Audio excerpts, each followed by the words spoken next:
સ્થાનિક સ્વરાજ્યની ચૂંટણી 2026ના માહોલ વચ્ચે સુરત જિલ્લાના પલસાણા તાલુકામાં ભાજપ દ્વારા આક્રમક ચૂંટણી પ્રચાર અને સંગઠન શક્તિનું પ્રદર્શન કરવામાં આવ્યું। બારડોલી વિધાનસભા મત વિસ્તારમાં આવતી વરેલી જિલ્લા પંચાયત બેઠકના ભાજપના ઉમેદવાર રેખાબેન રમેશભાઈ રાઠોડના ચૂંટણી કાર્યાલયનું ભવ્ય ઉદ્ઘાટન પૂર્વે કેબિનેટ મંત્રી ઈશ્વર પરમારના હસ્તે કરવામાં આવ્યું હતું। કાર્યાલય ઉદ્ઘાટન પ્રસંગે પાર્ટી કાર્યકરો અને હોદ્દેદારોમાં ભારે ઉત્સાહ જોવા મળ્યો હતો। આ પ્રસંગે તાલુકા ભાજપના અગ્રણીઓ સહિત આસપાસના ગામોના સરપંચો, ઉપસરપંચો અને પંચાયત સભ્યો મોટી સંખ્યામાં ઉપસ્થિત રહ્યા હતા।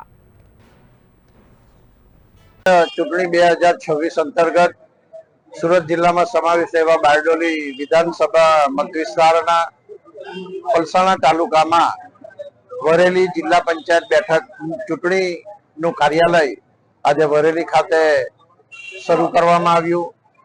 આ કાર્યાલયના ઉદ્ઘાટન પ્રસંગે વરેલી જિલ્લા પંચાયતના બેઠકના ઉમેદવાર બેન રેખાબેન રાઠોડ તથા એમાં સમાવિષ્ટ એવા બગુમરા બેઠકના ઉમેદવાર, વરેલી 1 બેઠકના ઉમેદવાર, વરેલી 2 બેઠકના ઉમેદવાર, અંત્રોલીના ઉમેદવાર એ સૌ ઉમેદવારો અહીં ઉપસ્થિત રહ્યા હતા।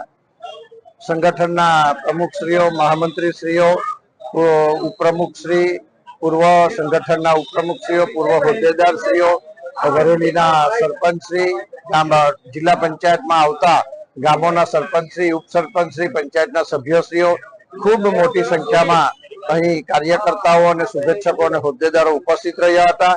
અને આનંદની વાત એ છે કે આજે ફોર્મ ખેંચવાના સમય દરમિયાન 3 વાગ્યા સુધીમાં પલસાણા તાલુકામાં 5 તાલુકા પંચાયતની બેઠકો અને 1 જિલ્લા પંચાયતની બેઠકો એમ કુલ 6 બેઠકો પલસાણા તાલુકા ખાતે બિનહરીફ થઈ છે। આ બિનહરીફ વિજેતા ઉમેદવારોને પણ આજે આ કાર્યાલયના ઉદ્ઘાટન પ્રસંગે મેં પોતે અને ઉપસ્થિત કાર્યકર્તાઓએ સૌએ એમને શુભેચ્છા પણ પાઠવી છે। જય હિન્દ, જય ભારત, જય જય ગરવી ગુજરાત।